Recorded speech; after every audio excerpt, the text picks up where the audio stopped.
Y'all ready to be history? Get started. Welcome. Hi. Hello, everyone. To the Pro Audio Suite. These guys are professional. They're motivated. Thanks to TriBooth, the best vocal booth for home or on-the-road voice recording. And Austrian Audio, making passion heard. Introducing Robert Marshall from Source Elements and Someone Audio Post, Chicago. Darren Robbo Robertson from Voodoo Radio Imaging, Sydney. Tech to the VO Stars, George the Tech Whittam from LA. And me, Andrew Peters, voiceover talent and home studio guy. Line up, learner! Here we go. And welcome to another Pro Audio Suite, thanks to TriBooth. Don't forget the code PAP200 to get $200 off your purchase. And Austrian Audio, making passion heard.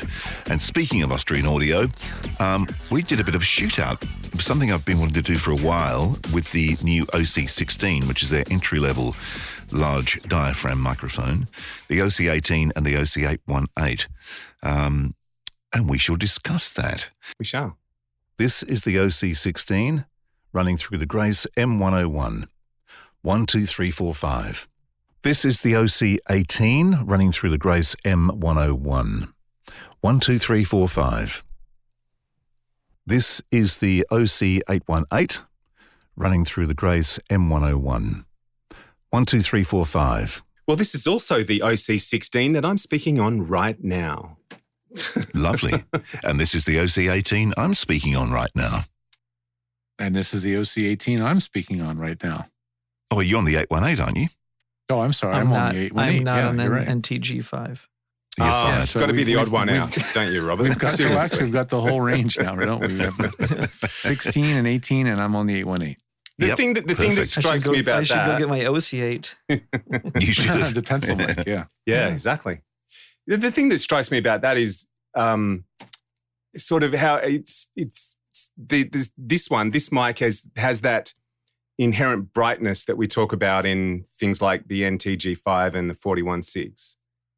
And then you work your way from that as you work your way towards the OC818. It's a much more, the 818 is the much more natural sounding, and then the 18 in the middle is kind of a hybrid of the two is the way I hear it. I is think interesting. It's the OC16, by the way, if we're going to name it. OC16. Oh, okay. Yes, of And course I we think are. it's because of the 6 that gives it that cut. Could be. Oh, because of the sibilance of the letter 6 The or magic the number 6. 6. Well, This is the 416 and the OC16. That's right. Yeah, It's just a 6 that makes it a cutting microphone. it does. How's that for a theory? Yeah, sibilant 6. Indeed. It's interesting though, because they do sort of claim that you can match them, like an OC18 and an OC818 or one OC18 and OC818 could actually act as a matched pair. And I'm not overly convinced that that's the case. Having said that, I mean, it wasn't scientific by any means, my sample, so maybe assuming you were the same distance from the mic, there was definitely a volume difference in the middle one. Yeah. Which was the OC18. But even sort of trying to track for that as best you can mentally, because I didn't normalize this out. I felt like it definitely got warmer with the 818 compared to the 18 compared to the 16. It just the low end got smoother and maybe more extended with each mic was one of the things that I thought. yeah. I thought on funny. the surface value, the OC18 and this triple set was the most aesthetically pleasing to me. Yep. Like if I was going to pick one mic out of the lineup out of just based on this sample and I had those 3 in my locker, that would be the one I would pick for Andrew's voice. With the 18? Yeah. Yeah. Did you feel the 818 was a little bit too dull compared to the 18? Like the 18 had that edge that the 16 had, but with the warmth? Yeah, the 818 is a little darker, maybe more flat, if you want to say something about it. But, and it's not in any way like a negative. It's just when you're looking at the raw audio coming directly off the mic and how much a producer needs to massage it to get it ready for mix, a little bit brighter tends to be what people want to hear. Yeah, like bright without harsh. Yep. Right. Yep. It's just the aesthetic. It's not that it's right or wrong. It's just an aesthetic. Yeah. And we're very much accustomed to that. We want that little that extra little sizzle on the top. Mm-hmm. We just want to hear it. And I don't know why. Maybe it's because we've been listening to the 41.6 for 30 years and we're used to the extra sizzly top end that those mics all produce. those cilia hairs have been mowed down. Yeah. Right. Nothing but But That's right. it's interesting too, because there's so many plugins out there that do that too. Like the one I use is Slate Digital's Fresh Air.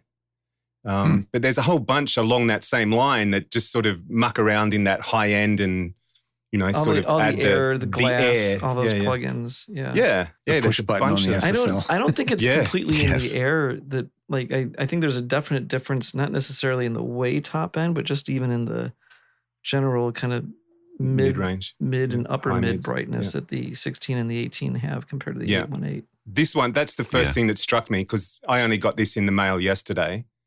And this is actually when I plugged this in and turned on Source Connect and everything, it was the first time I'd actually heard this. And that's the first thing that struck me and I said to AP when we jumped online was that it's so bright. It's so bright. Right. It sounded bright to you without even having to compare it, basically. Yeah, totally. I listened to it and went, holy crap, listen to that. It's in a nice way. Don't get me wrong, in a nice way. In your studio context, you're running it into what preamp? It's actually just going back into the back of the 002 rack at the moment. Oh, it's going through a good old 002 preamp. Yep, it sure is. Which, what is that, 20-year-old preamp? Yeah, close to that. 15s with a fistful of gain, can I just say? It takes a lot of gain. Mm-hmm. And then you have the pad and the high passes off. Well, there's no pad. I've got the high pass on 40, and there's no pad on this mic. So gotcha. I forgot I didn't have a pad. Right. Yeah. So yeah. Okay. So with 40 high pass filter, that's not even close to cutting into your voice range. No, but in terms of gain on the front of the 002 rack, it's at like 3 o'clock. And for the NTG5, which is normally plugged in, that would normally be around 10 or 11 o'clock. So there's a fistload more gain. The thing to remind you is the NTG5 is really the outlier. Because I've tried the NTG5 in my studio against all these other mics, and it always has 10 dB more output than I expected. Yeah. Like it's a really, really hot mic. I was trying to remember what my 103, because AP said, where's the 103 sit? And I can't remember, but I don't remember having to wind in that much gain for the 103. It's got to be more than the Neumann needs. The 103 is hotter than the 416. Yeah. The NTG5 is way hotter than the 416 and the 103. Yes. They all have their different their quirks. I think the OC16 will be really great for someone in a small booth because it doesn't have a boomy bottom end sound. Mm-hmm. And so it'll compensate better for someone that maybe has a low end boomy booth. What's the price point of the 16 compared to the NT? NT1. NTG5? No, the NT1. Ooh, that's a good question. Because those are like... Depends what country you're talking about, I think. Yeah, it does. It does depend. I think... the NT1 is like a $250 mic is what I associate it with. The original. Yeah, I mean the current... The good one, not the A. Yeah, not the A, right. Okay, so the NT1... this is the NT1A. Oh, NT1 kit. Oh, that's with everything. That's... $250. Well, yeah, base model's around $250. Yeah, about 69. Yeah, actually, there you go. Is the NT1, $250. And the OC16. OC16 US dollars is $350 or something. I think it's 400. Yeah, 650 in Aussie dollars. There you go. So it is a clip more, basically. Yeah. It's $359 with current promotional pricing. It's at least $100 more though. Mm-hmm. Yeah. But you also do have an onboard high pass filter, which I think is really you don't get that. Really helpful. Yep. You don't get that with the so NT1A. many times I get samples of people with an NT1A or an NT1, any of the NT1 and they can't get series, rid of that. and that's the first thing we're dealing with is like, all right, we got to put a high pass filter, Mm-hmm. and then they say, well, they tell me I have to send in raw audio, and I'm saying what they don't know won't hurt them. Put the high pass filter on, and then we go round and round. Yeah, but a high pass filter is not 40 hertz or 100 hertz high pass filter is not I wouldn't call that processed. I would call that just it's interesting though because I've been playing around with compressors, and as Robbo knows, and for the guy I work with, do the imaging for and promos for a radio station in Dubai, I used it because I've had the 2254 sitting there like a freaking doorstop. It's ridiculous. So I got the thing going and I sent it off and said, look, I've used some compression on this. If it's shit for you, let me know and I'll turn it off. And he listened to it. He loved it. He said it's got more crunch, and he just backed off his RVox plug-in. And so he takes everything now with the 818 through the 1073 and 2254. With compression, and the 2254 has actually brightened up the 818. It does give it some extra crunch. Yeah. Well, it brings up everything. Like, that's the nature of compression. So it would make things more apparent, more aspects of it. I think the Austrian Audio OC16 kind of can probably take the place in the U.S. market of the CAD E100S, I think. Why is that microphone so loved? It just had the right EQ. You know what I mean? It had a super cardioid, so it was more directional, and it just had kind of the right EQ, I think. And I think that's why. But it's really a pretty cheap capsule inside that mic. I know. It's nothing that special. They're just really good at getting good sound out of cheap capsules. I don't know how, but they do. Yeah. But then they came out with the SX, which I'm not even sure if that's even available. And that one is not made. I don't think the SX is made in the US either. That was the other thing. Like, they had so many issues with that mic because it was made in the US and their QC was slipping big time. And now they have the SX model, which they don't tell you it's not made in the US, but I'm pretty sure they would wave a giant American flag on the website if it was made in the US. So, I think this CAD is a very interesting sweet spot between the venerable high-end German mics and Austrian mics and the kind of low-end Chinese-American Chinese hybrid mics, of which there are a lot of them, So basically with the CAD, the S is American-made and the SX is Chinese-made. Is that what it is? If anybody from CAD's listening and wants to refute the statement, please come onto the show. Correct me. Yeah. But, George at George the dot. Yeah. But from everything I can find, everything I can find, it's they make no claims that the microphone's made in the US, whereas the S was. So, Well, talk about being where the location of manufacturing is. I'm still a bit confused as to where the OC16 is made. Well, I think it's a hybrid, right? I think it's like a Boeing aircraft. Right. Parts come from multiple sources. Everywhere. Yeah. Sometimes they call them world mics.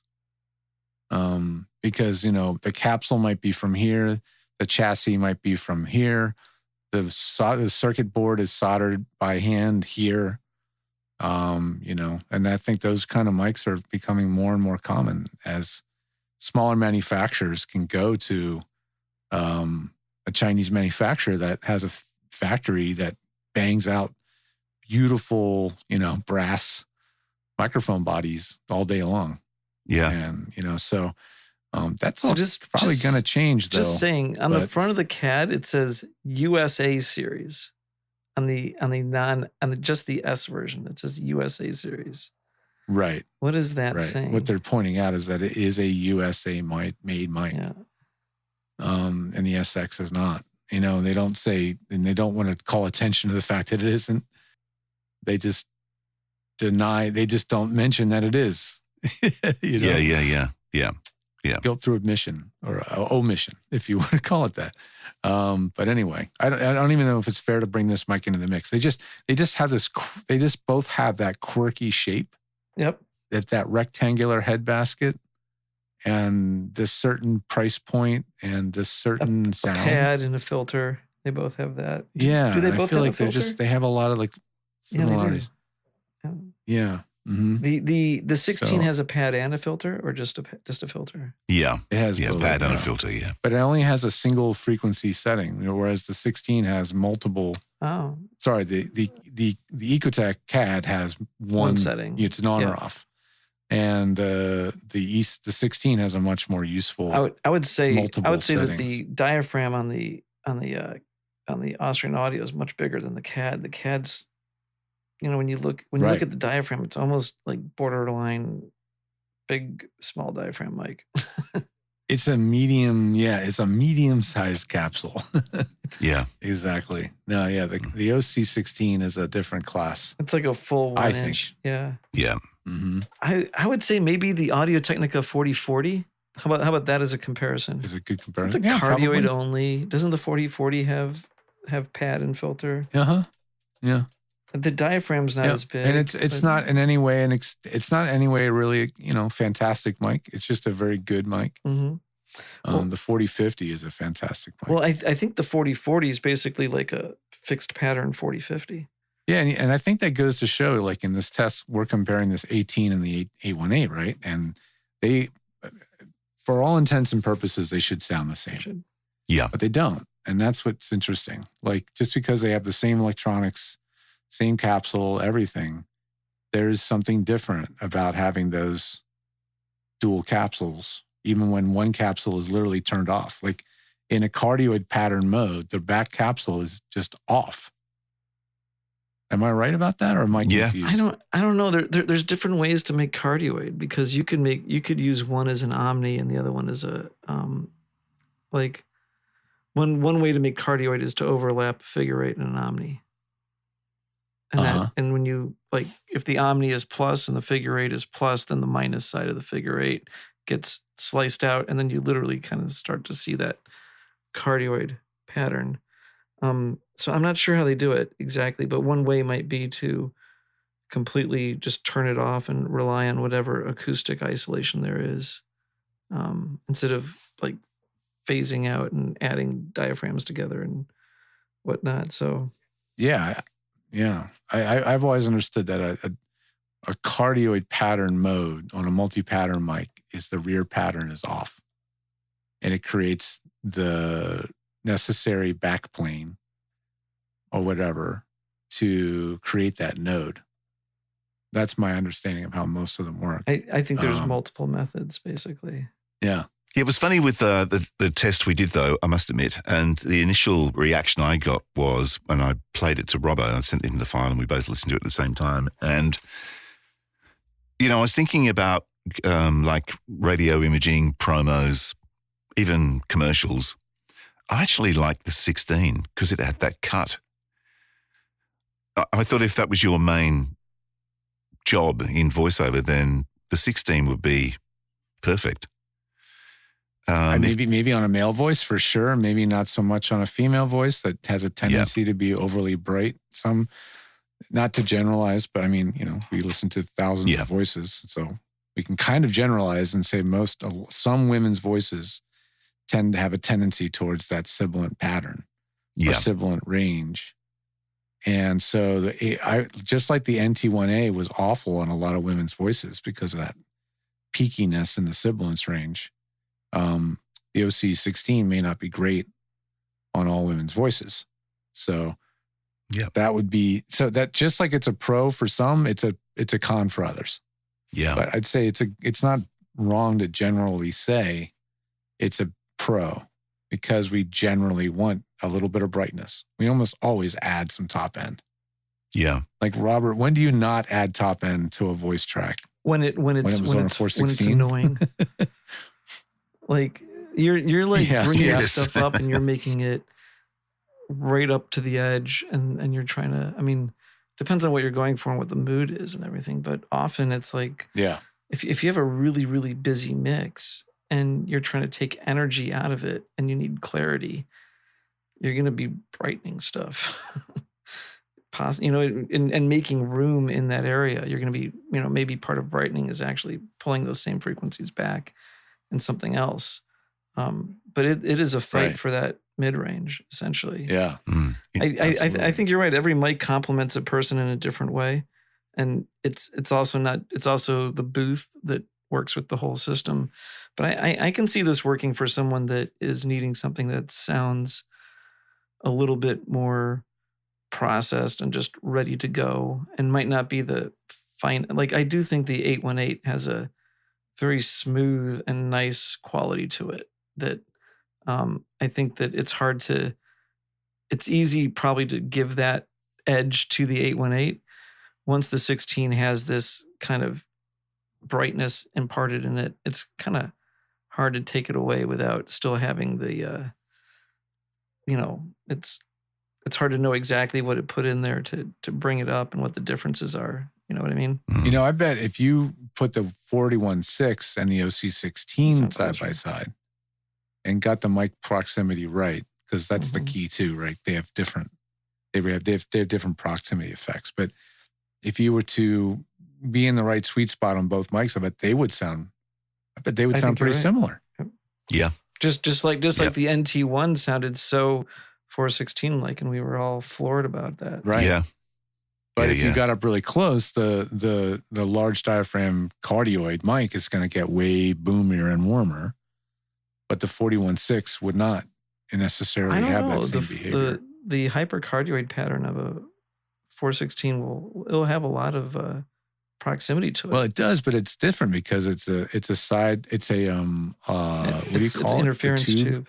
Yeah, Interference design. tube. Yeah, and the capsule is quite a bit farther away from you. I know that the for instance, the figure 8 pattern has got more proximity than the cardioid pattern, and the 416 definitely. With its super hypercardioid kind of pattern to me is a little bit more figure 8-ish. And I think what kind of happens is it's got that back node, right? And the back node is better at picking up low frequencies than higher frequencies, and maybe that's where some of that buildup comes from.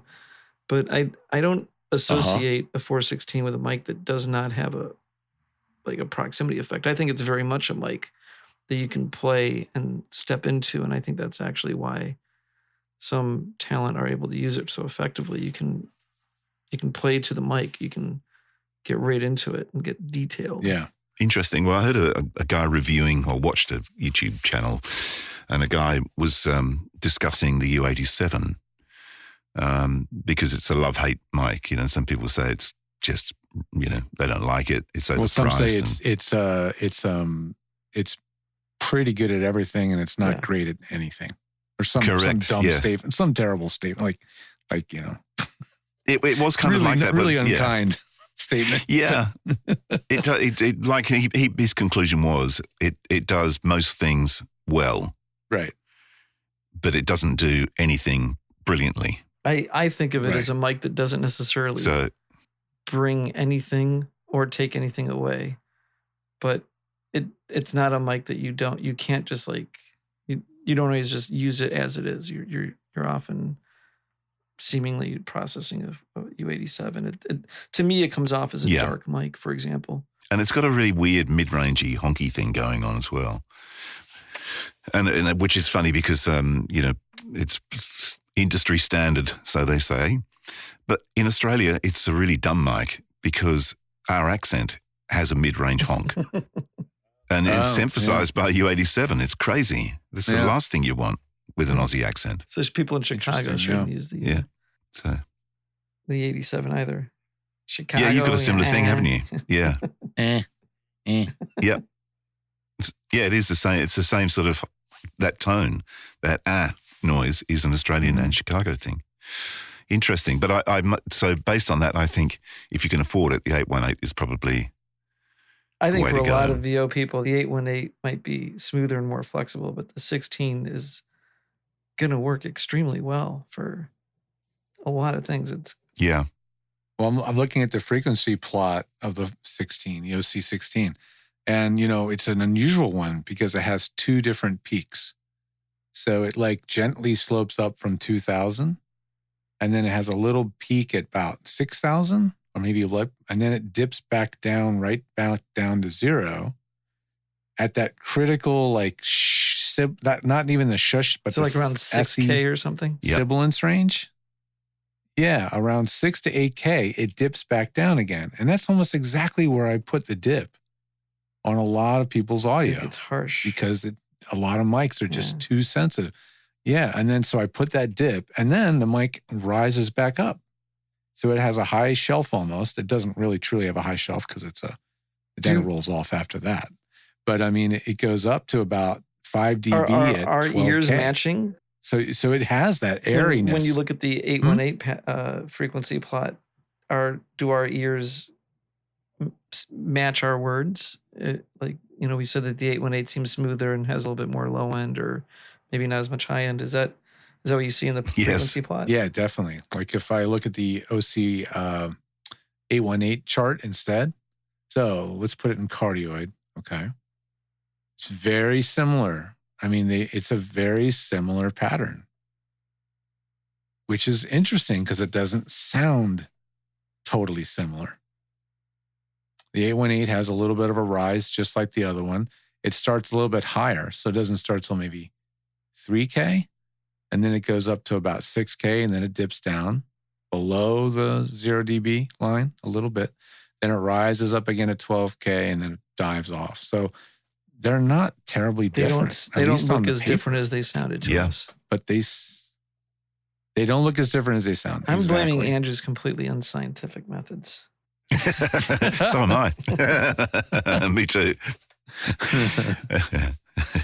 There's just so, I know when people compare mics, I mean, we see all the shootouts. Some of them are really elaborate. Some of them, they basically do like a 4 mic array, where the singer sings right in the center between all 4 mics. So they're theoretically the same distance from all 4 mics and, all this stuff. I've seen some wild ones. Sound Pure does some crazy ones. And they do. Sound Pure do some great shootouts, actually. It's tough to get a really, I think there's a limit on the number of microphones that you can test at the same time. And you can do more small diaphragm microphones and large diaphragm microphones, but you also have the issue of just getting all these microphones in the same area. So now sound is kind of literally bouncing off the giant body of a U-47 or something. So you have to limit how many. Right. Yep. And maybe the best way to do it would be to find a speaker that you agree sounds amazing, and then you mic the speaker. And that way you can guarantee to get the same output every time with the one microphone in the one place, not 3 inches away from the other one, and you're arguing about mic placement causing it. Because you either have one thing that's going to... It would have to be like a tannoy, something with concentric drivers, because where the mic is between the high and the low driver is going to matter a lot too. Yep. But if you put every mic in the same place, at least it's the same performance with the same output in the same position. That's true. Yeah. But even if it's like a 3-way speaker. But you got to get the mic pretty close, because you got to get the proximity effect, because that's the way we work the mic. That's true. I mean, we all work like 6 inches away. So if you're going to mic a speaker, you got to get it 6 inches away. You have to do 3 tests. You have to do like a 2-inch and a 8-inch and a 16-inch distance on the same sound, and then compare how they sound. Or else you just put as many mics in a small amount of space as possible and have someone try to be equal distance from them. But it's funny. I think the reason why there's so many microphone tests out there is because they're inherently unscientific. So people are often looking for the results to justify their... Well, they can't work anyway. If you've got 4 mics and they have 2 coming in from left and right, and then vertical as well, so horizontal vertical pattern, and they're trying to speak in the middle. If you think about just the fact that your nose is closer to the one that's sitting on the top, and your chest is closer to the one that's sitting on the bottom. So, even though they're pretty close together, you're still picking up different frequencies because of your skull. The only way to do it is to have a speaker that you truly just like that. That's truth. And that's the way they would do it in an anechoic chamber. How do you think Austrian Audio is measuring these things? Like in their anechoic chamber? Yeah. So they know exactly what they're doing. Yeah. Yeah. They got a tone and a speaker, and it's like perfectly calibrated. Yeah. And the funniest thing is, like, I wonder what microphone they're using to calibrate their yes, I wonder. To calibrate mic they're using to calibrate their... Well, just to get an idea how difficult it is to do a really big shootout, check out Audio Test Kitchen sometime and look at the unbelievable array of mics they have. And is on the floor? Is that the shop where they're all on the floor? Yeah. Yeah. And then you can listen to a whole bunch of different mics side by side, and you can hear them on different instruments. I mean, it's an insane undertaking what they did. Unfortunately, there's not a single Austrian Audio mic in there because they did it probably right before that mic came out. Yeah. And it's such a giant undertaking. It's a giant undertaking. So now a brand new mic that we all know and love and we think is great is just absent from this database because they would have to go back and recreate what they did. And so it's sort of a snapshot in time, you know? It's got weird mics like Ear Trumpet Labs mics. Those are not designed to be accurate. They're designed to have character. So they have all these weird mics, but they don't have any Austrian audios, which is just like, what? Why not? I guess it's because they just kind of, they came out right after this. I mean, some of their setups look like torture. They're like putting rulers up to people's heads and. Oh yeah. They went to, I mean, anybody, you guys that are listening to us talk mics, if you're really, really bored, spend a few hours on Audio Test Kitchen. You know, and start training your ears and start listening to what it is what we're listening to when we're comparing all these different mics and how some of it's subtle and some of it is not subtle. And it's a lot of mics are designed to recreate almost the same exact end result. Yep. Right. So many of them are all going for a very similar aesthetic. Right. And most of the ones we're talking about are all trying to do the same thing. I think the difference with Austrian Audio is because of the R&D they did as the old company, AKG. Yeah.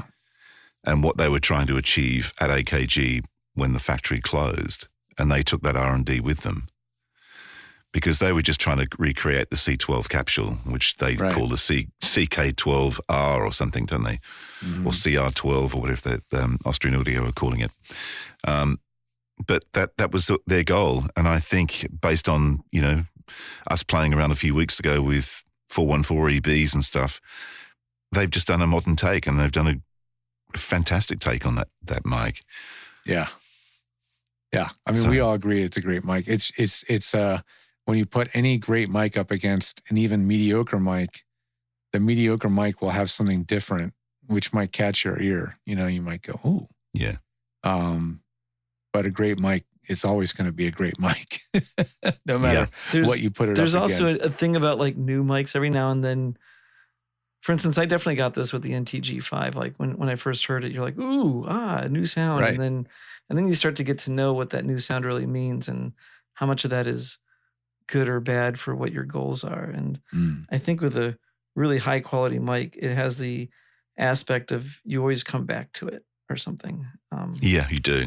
Yeah. You know, everything kind of, you have, you get too used to something and then you just get bored with it. So then you're looking for something new, and it's easy to confuse new, sort of like confusing louder with better. Sometimes new is Yeah. I know. I try so hard to not allow myself to get thrown off by those things.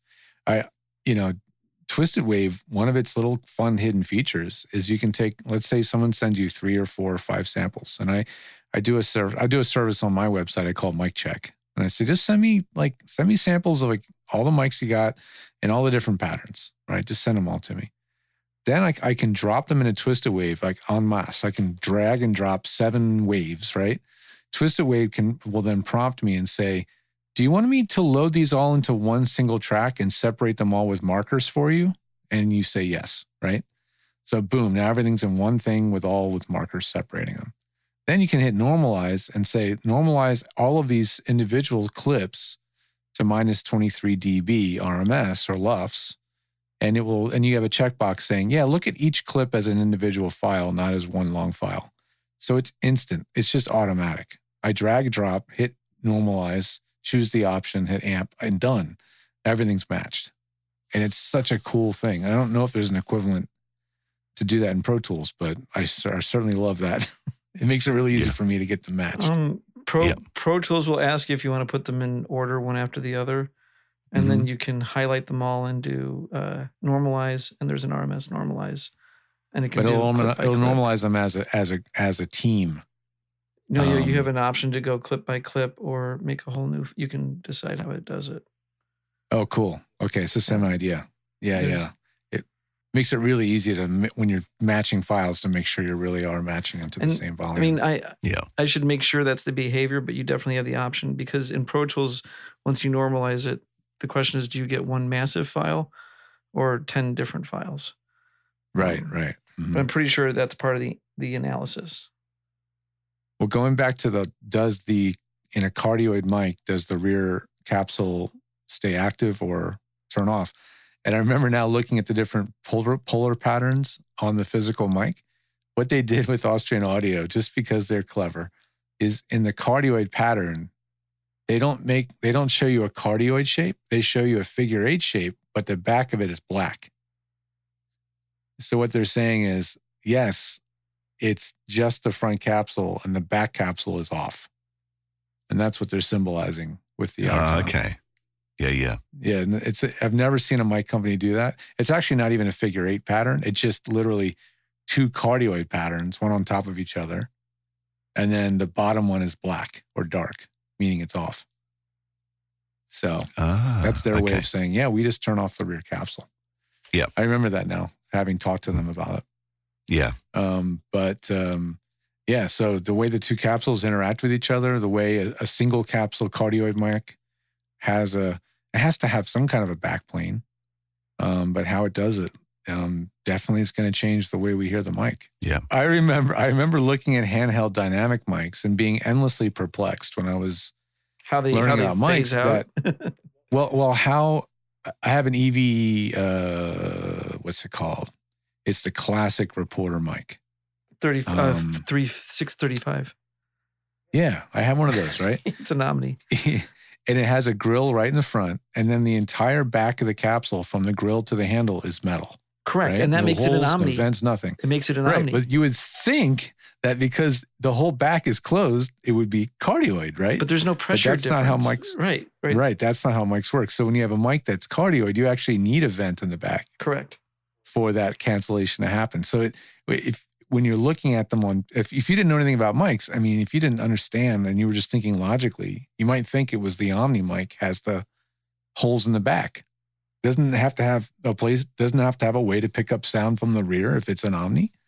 You know, that's what's kind of funny about mic design. It's that whole venting versus no venting and all that stuff. And how it changes the capsule. It is mind-boggling how an SM57 is or even a 416, like by letting sound into the sides a little bit later, it phases it in.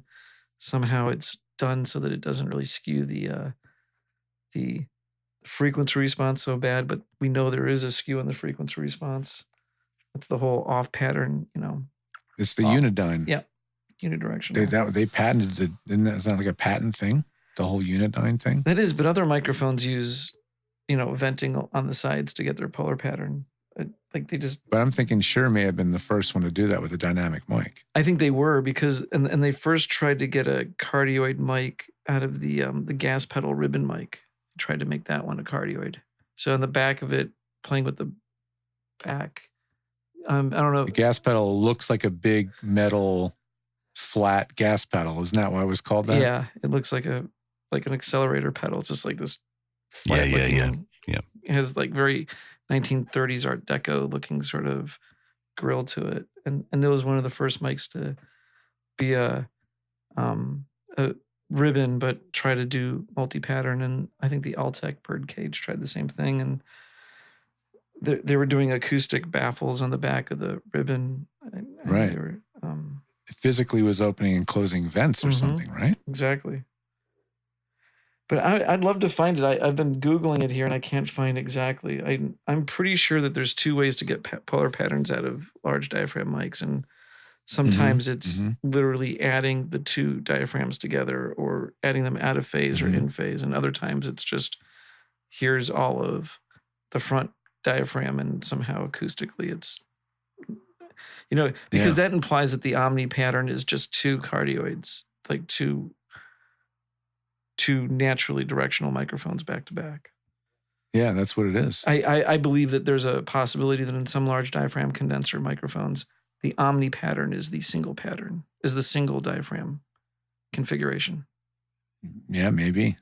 I don't know. I would have to talk to some, we'll have to have David Royer on sometime. Would you guys like to have a long episode just about microphone design? Teach us. We'll bring on David Royer. Yes. Yes, I can tell it would be. It could go for hours. Yeah. Talking the Austrian audios, what's the conclusion? What do you think? To wrap it up, the 16, 18. I like the smoothness of the 818 personally. Yeah. But I can see how the 16 is. Yeah. If money was no object, I would still pick the 818. Yeah. Yeah. I feel like the 818 to me is, it's so cliche to say this. I feel like the 818 is the U87 killer. It just out U87's the U87 in every way. Yeah. It's more versatile. It just sounds nicer out of the box. It's way less expensive. I mean, it is. It's like a third the price. It just, oh my gosh. In a universe where the OC18 exists, the 818 exists, the U87 doesn't seem to have a useful place. I guess is what I'm saying. If there's no marketing and history involved, you mean? Yeah. Right. If you were a blind person, what would you pick? If you didn't care. The 818. Yeah. I think so. I mean, I like the 18. I bet you the 818's cleaner and less Definitely. noisy than the 87. Oh, probably. I don't have those numbers in front of me, but the equivalent noise of because the 87 has a transformer, remember? But I mean, we're talking about an 87 AI specifically, because I guarantee if we don't do the AI, then it's definitely noisier. Yeah. But an AI self noise is I would imagine it's pretty close, because the TLM 113 is even lower than 9. It's like, I think 6 or 5, or 7. And 7 is the number. Yeah. Yeah. Now, since we're talking about it, I think the 818 is actually -6. I'm on the website. So the 818's equivalent noise level is 9 dB SPLA weighted. Oh, okay. The U87's self-proclaimed self-noise is, did they actually tell us?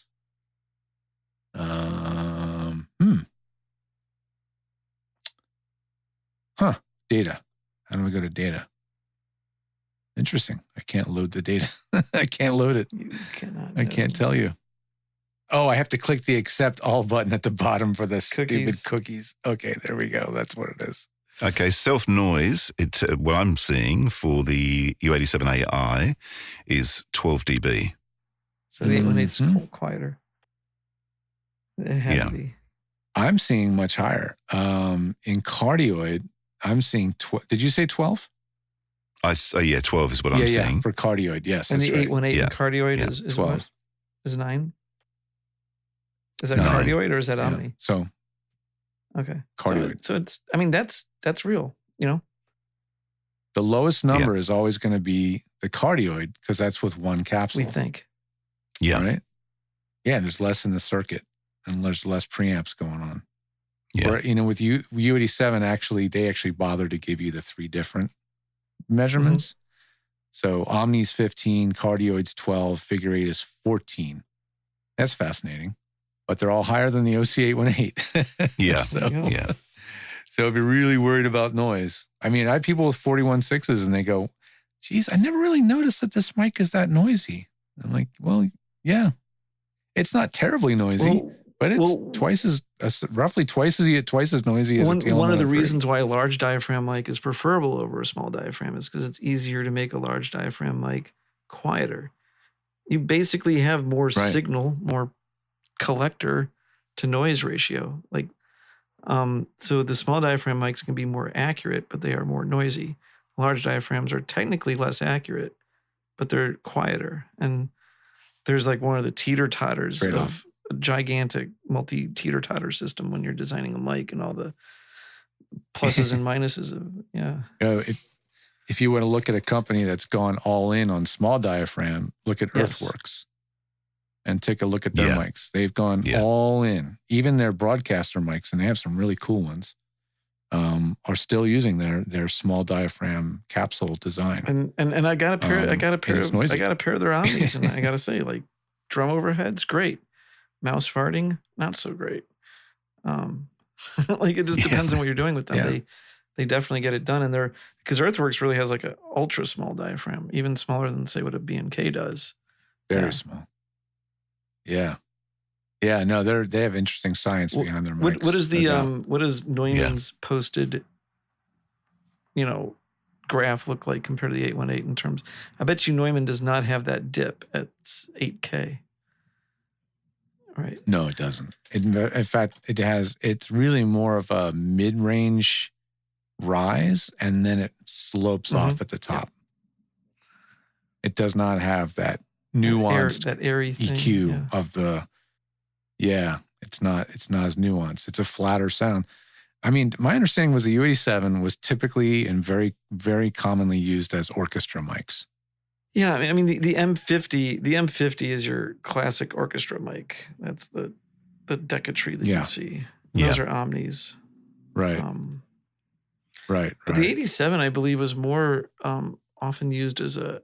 I mean, it comes from the same use case as a 47 and a 60. It is a 67, right? An 87 is a tube. Yeah. There's a transistorized 67.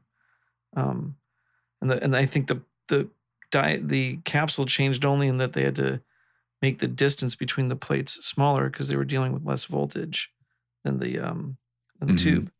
But they're vocal. I think of them as vocal mics, as I guess instrument mics, but the 47 is very much a vocal mic, it seems. Well, where the U87 and the 818 differ is completely above 5K, right? So the 87, I'm looking at it now, is relatively, it's according to their chart, is ruler flat until 5K. And the 818 is rising. And then it has a rise.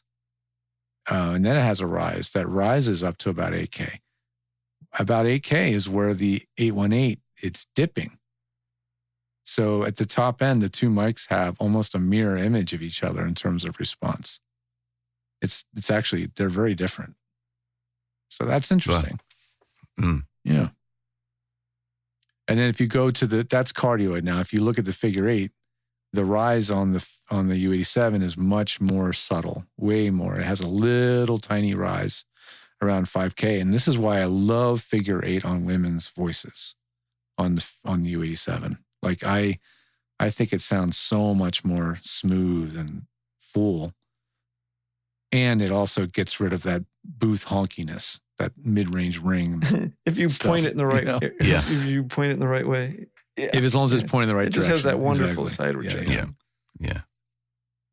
I know. I was trying to get my client, Leah McCormick, who's been on a U87 for years in a small studio brick booth, to switch to that figure 8. And she did finally, but unfortunately, after years of precedence of the way she sounded on the cardioid, it was just too different. It was too dark. That's not what they wanted. And I was like, well, it sounds better. It really does. It sounds objectively better, but it was just too different. So she went back to the 87, and what we ended up doing was adding more acoustical treatment to her booth, so it's gotten smaller on the inside, unfortunately, but we had to do it to get rid of that 300 to 400 range frequency bump that the booth but this created. This brightness difference that we're noticing with the 818, it's consistent with the difference you would assume to be between a C12 and a 7. Or like I do associate the 87 with a thicker, broader sound, maybe, as you say, like more flat technically, and the C12 is airy and more hyped, but not. Which is interesting because if you think about the 67, the UM57, I think it was called back in the 50s, which is basically what my Microtech is the M92.1 is a UM57, I think. But it's very similar in like the same tube. A lot of circuitry is very similar to the U67. But the Microtech doesn't sound dark at all. In fact, quite the opposite. For a tube mic, it sounds quite bright. And it's the same capsule, same tube. So it does to my ear anyway. If it's a 67, it's an M7 capsule. That's not the capsule that would be in an 87 or a 67. No, because I think the K67, isn't it, or whatever it's called for the. So the capsule would be different, actually. And then the tube should be an EF86. Yeah. Or I believe. Which mine's got, yeah. And that's like the core of an 87. And then the transformer. And interestingly also, the Microtech by Microtech is actually more expensive now than a U87. How bizarre is that? You know, the closest equivalent I think is in the lineup from Neumann to the OC818 would be the TLM 170R. Even though they're that both transformerless, right? No. Transformerless. It's multi-pattern. It's got omni, wide cardioid, hypercardioid, and figure 8. That's a tongue twister. 14 decibel noise A-weighted, so it's still noisier. Can handle up to 154 decibels. That's insane. And what is interesting is the pattern. It's sort of like if you take the OC818's pattern, which has a boost and then a cut and then a boost, it just doesn't have the first boost. So instead of it actually has a cut. It goes flat to about 5K, then it dips a dB or two, then it rises a dB, and then it rolls off. So it's almost dead flat. I mean, it is really flat. So if you really are truly looking for a dead-on flat mic, that's the TLM 170. Or many others. If you want to save some money, Sennheiser MKH20 was like bizarrely flat. That's a yeah. But I guess when we keep talking about the U87 and thinking of it as a flat mic, it's not. In the Neumann lineup, it is not considered a flat mic. It is the TLM1. They literally call it uncolored, linear, and flexible. What point do you think that high pass filter is on the 87? In a weird place. That's another thing. The high pass filter in the U87 is useless for almost any voiceover context. It's like 300. Like 300 is probably the halfway down point. I think it starts at like 700 when you're looking at the patterns. Is it like that? It's like the MyLab. The MyLab was like that. It had a 400 hertz. Like you're like, what is it doing so high? Well, it just shows you that it was not designed for a voiceover or singing. It was designed for that's probably like you put them up in an orchestra. Thing. Yeah, maybe. Yeah, and you want to make sure it doesn't pick up the rumble in the room. You just want it to pick up the air and the reverb of the room and the liveliness. So then you just flick that on and take care of it. But yeah, that's another killer app of the killer app of many. And we know you guys have heard us talk about this mic a lot. It just has a much more useful high pass filter. Like it's way more useful for what we need as a voiceover. It's just far more usable in every way. And then we're not even talking about the pattern designer. That's a whole nother thing. That's a whole nother. Yeah. Or the other 3 OC818s you could have bought with the same money. Dead on. Well, that was fun. Is it over? The Pro Audio Suite, with thanks to TriBooth and Austrian Audio. Recorded using Source Connect. Edited by Andrew Peters and mixed by Voodoo Radio Imaging with tech support from George the Tech Whittam. Don't forget to subscribe to the show and join in the conversation on our Facebook group. To leave a comment, suggest a topic, or just say g'day, drop us a note at our website, theproaudiosuite.com.